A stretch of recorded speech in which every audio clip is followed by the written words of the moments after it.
Қайырлы күн. Мен Азат Миятұлы, арнайы пән оқытушысы. Бүгін бізде жаңа сабақ. Жаңа сабағымызды бастамас бұрын біздің сабағымыздың мақсаты, яғни студенттерді жаңа сабақты түсіндіру, сонымен қатар жаңа сабақ пен өткен сабақ арасында байланыс орнату, және де студенттерге жаңа тақырыпты түсіндіру арқылы оны практикамен ұштастыру. Жаңа тақырыбымыз, яғни қазіргі заманда озық техниканы меңгерген адам озады демекші, бүгінгі тақырыбымыздың аты да осы сөзбен ұшпа-ұш келіп тұр. Яғни бүгінгі жаңа сабағымыздың тақырыбы синхронды машиналардың құрылысы.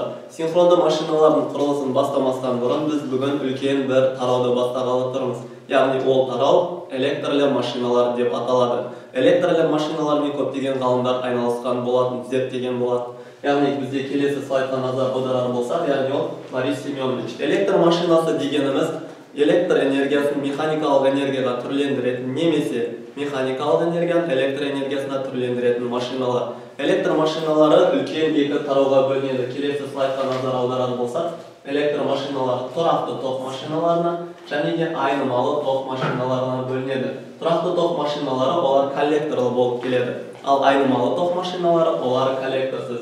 Бүгін біздің өтетін синхронды машиналарымыз үлкен бір тарау, яғни айнымалы ток машиналарына бағытталған. Айнымалы ток машиналары синхронды және де асинхронды машиналар деп бөлінеді. Асинхронды машиналарды алдағы сабақтарда өтетін боламыз.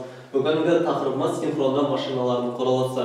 Синхронды машиналар жалпы үлкен үш бөлімнен тұрады. Яғни ол бөлімде синхронды компрессорлар, синхронды генераторлар, синхронды қозғалтқыштар болып табылады.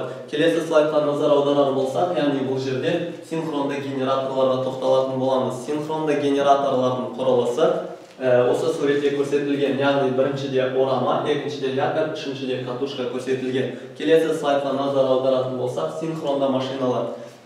Бұл машиналар не себепті синхронды машиналар деп аталды? Назар аударар болсақ, синхронды машина бұл айнымалы токтың машинасы.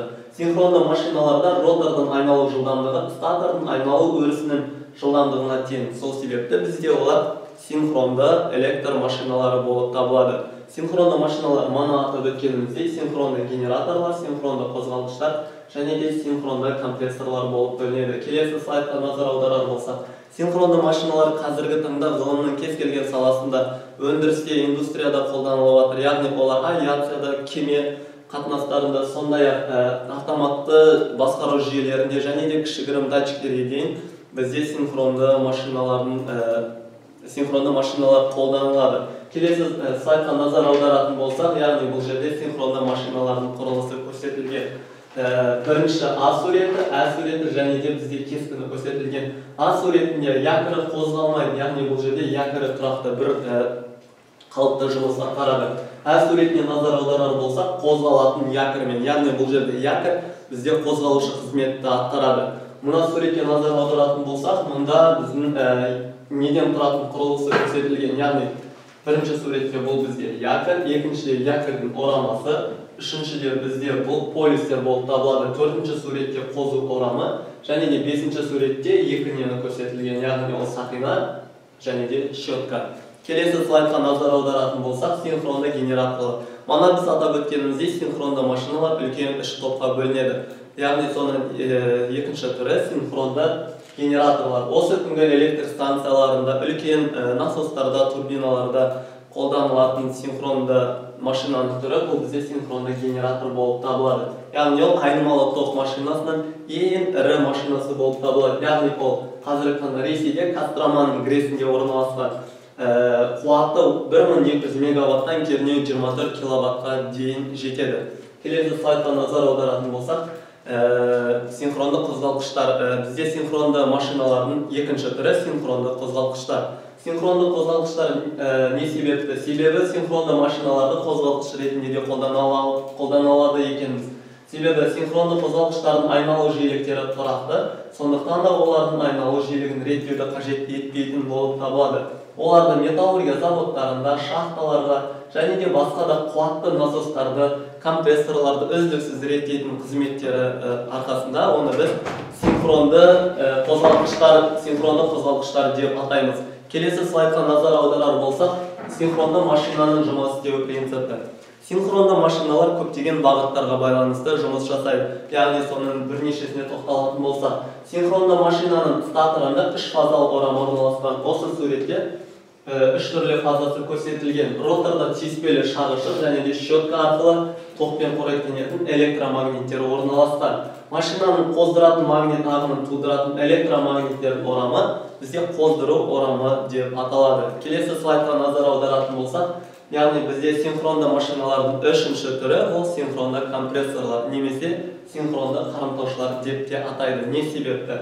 Синхронды машиналарға тән бір ерекшелік қоздыру тоғын өзгерту арқылы олардың желіге беретін реактивті қуатын реттеуге болатындығы. Бұл жағдайға байланысты бізде синхронды машиналардың осы синхронды компрессорлар, яғни бізде синхронды қарымтаушылар деп аталуының басты себебі осында. Келесі слайдқа назар аударатын болсақ, яғни бізде бұл айтылған жоқ, яғни ол синхронды машиналардың төртінші түрі, яғни ол қуаты аз синхронды машиналар. Не себепті? Қуаты аз синхронды қозғалғыштардың қоздыру орамасы болмайды, сол себептен де қуаты аз болып табылады. Бұл олардың сенімділігінің және ұзақ уақыт жұмыс істей алатындығын кепілі болады. Қуаты аз синхронды қозғалғыштар негізінен бір фазалы, ал статорларының құрылыс жағынан бір фазалы асинхронды қозғалғыштарға сәйкес болып келеді. Келесі слайдқа назар аударатын болсақ, яғни тұрақты магнитті роторлы қозғалғыш. Не себепті тұрақты магнитті роторлы қозғалғыш? Қозғалғыштарда ротор магниті қатты материалдан жасалады. Мұндай роторды бір рет қана импульсті өрісте магниттей аламыз. Ротор полистерінің ұштамаларында қысқа тұйықталған жіберу орамалары болғандықтан. Келесі слайдқа назар аударатын болсақ, бізде реактивті синхронды қозғалғыштар. Біз синхронды машиналарды реактивті қозғалғыштар ретінде де қабылдай аламыз. Кейбір қуаты аз қозғалғыштарда айналдырушы моментті ротордың өзіндік магнит өрісі болмаса да тудыруға болады. Яғни мұндай қозғалғыштарды реактивті синхронды қозғалғыштар деп атаймыз. Реактивті синхронды қозғалғыштардың роторының радиусының бағытында бірнеше жерден тексерді де оларға балқытылған алюминий құйып бітеп тастайды. Мұндай ротордың радиусының бағытында магниттік кедергі әртүрлі болады. Келесі слайдқа назар аударатын болсақ, яғни қорытындылаймыз. Қорытындылай келе бізде синхронды машиналар үлкен бір тараудың бөліміне кіреді екен. Жалпы ол тарау электрлі машиналары. Электрлі машиналары үлкен екі топқа бөлінеді: тұрақты ток машиналары және де айнымалы ток машиналары. Айнымалы ток машиналардың ішіндегі бөлімі синхронды машиналар. Синхронды машиналар бізде үш түрге бөлінеді. Осымен біздің жаңа сабағымыз тамам. Келесі сабақта жолыққанша.